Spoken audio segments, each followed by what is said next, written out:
বন্ধুরা আজকে বানাচ্ছি তেল কই। অনেক দিন বাদে খাচ্ছি কই মাছ। আমি বিশেষ পছন্দ করি না বলে বাড়িতে খুব একটা আসে না।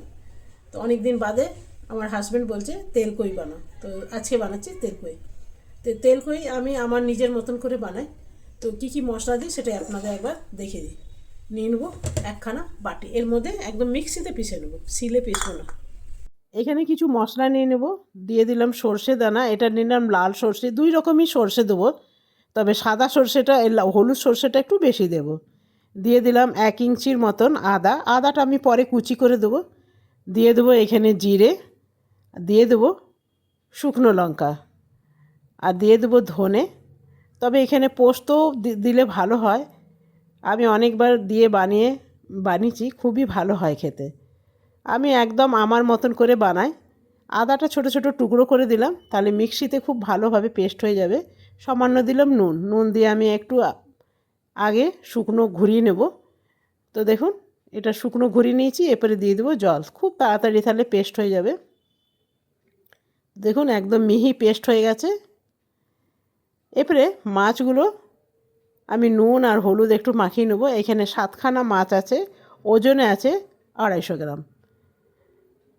ভালো করে নুন হলুদ মাখিয়ে নিয়েছি। এরপরে কেটে নেব পেঁয়াজ, একটু বেশি করে আমি পেঁয়াজ কেটে নেব, 3খানা নিয়ে নিলাম।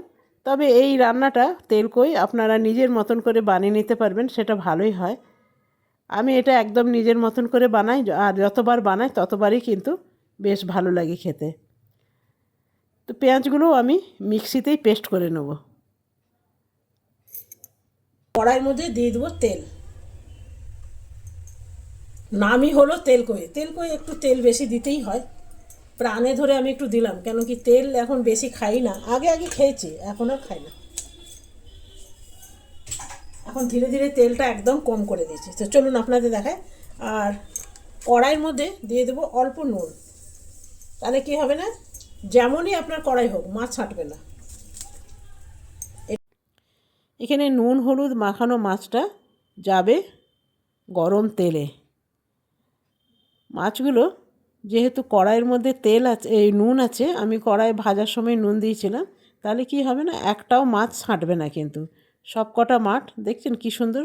আপনারাও কিন্তু যদি মাছ ছেঁটে যায় তাহলে অল্প নুন দিয়ে দেবেন, তাহলেই ভালো, একদম সুন্দরভাবে বেরিয়ে আসবে। আর আমার কই মাছটা বেশি বর্ষাকালেই খেতে ভালো লাগে, কেন কি পেটে ডিম থাকে তোর, আর ডিম ভর্তি মাছ খেতে আমার বেশ ভালো লাগে। এবারে বাকি যে কটা মাছ আছে সে কটা মাছও আমি ভেজে নেব। তো দেখুন এগুলো আমার ভাজা হয়ে গেছে। কড়াইয়ে যেহেতু নুন দিয়েছিলাম সেহেতু দেখছেন একটুও মাছগুলো সাঁটেনি। এরপরে দিয়ে দিলাম পেঁয়াজ বাটা, এখানে 1.5 চামচের মতন পেঁয়াজ বাটা দিলাম। পেঁয়াজ বাটাটা প্রথমে ভালো করে একটু ভেজে নেব। দিয়ে দেবো হলুদ, আর খুব সামান্য নুন দেবো, কেন কড়াইয়ের মধ্যেও নুন আছে আর মাছের মধ্যেও নুন আছে, আবার সর্ষে বেটেছিলাম সেখানেও নুন আছে, সেই জন্য খুব বুঝে নুনটা দিতে হবে।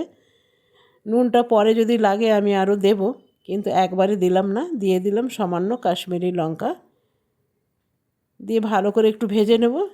এরপরে যে সর্ষে বেটেছিলাম সেটা দিয়ে দেবো। সর্ষের অনেকটা জল ছিল, সেটা আগে দিয়ে দিলাম। এরপরে দিয়ে দেবো এখানে 1.5 চামচের মতন সর্ষের পেস্ট। ব্যাস একটু ভালো করে ভেজে নেব। দিয়ে দেবো টমেটো, টমেটো এখানে আমি হাফ টমেটো দিয়েছি, আমি এর মধ্যে খুব একটা টমেটো দিই না। এরপরে দিয়ে দেবো মাছগুলো। এরপরে দিয়ে দেবো এখানে গরম জল। শীতকালে রান্নাতে গরম জল ব্যবহার করাটাই ভালো, কেন কি জলগুলো অতিরিক্ত ঠান্ডা থাকে। তো দেখুন এটা ফুটে উঠেছে, ফুটে উঠলেই কিন্তু রান্নাটা আমার রেডি হয়ে যাবে। এরপরে দিয়ে দেবো ধনেপাতা। এখন একটু ধনেপাতা না দিলে রান্নাটা যেন মনে হয় অসম্পূর্ণ থাকে। আর গরম গরম ভাত আর তেল কই, আর কি চাই। এরপরে এখানে ঢেলে নিলাম আর উপর থেকে দিয়ে দিলাম ধনেপাতা। বন্ধুরা তৈরি হয়ে গেল শীতের স্পেশাল তরকারি তেল কই। আমি তেলটা খুব একটা বেশি দিইনি, আর মশলাটা একটু দিয়েছি, এই গ্রেভিটা দিয়ে ভাত খেতে ভালো লাগবে।